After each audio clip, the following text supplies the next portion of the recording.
how to utilize the Pay Again feature for recreating payments on the TFY portal. Proceed to the Payments section via the left-hand navigation panel and select Pay Again. You're presented with two options. One pertains to process payments and the other is related to My Team. Please choose the option for process payments. Subsequently, select all the contractors for whom you wish to process payments. Next, continue with the payment. If there are any validation errors, the system will immediately flag it. We have now resolved the validation error. Proceed with creating the payments. Your payment has now been successfully created. Once you have confirmed all details, click Approve to finalize the payment.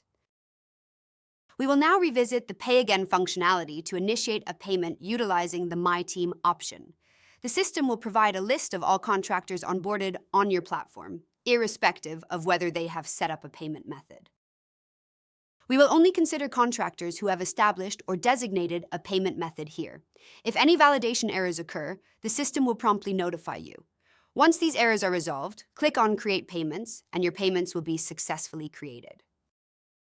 If everything appears satisfactory, please proceed to approve all payments.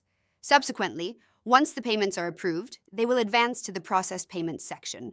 Once TFY receives the funds, the payout will be executed promptly. I trust this information has been beneficial. Thank you very much.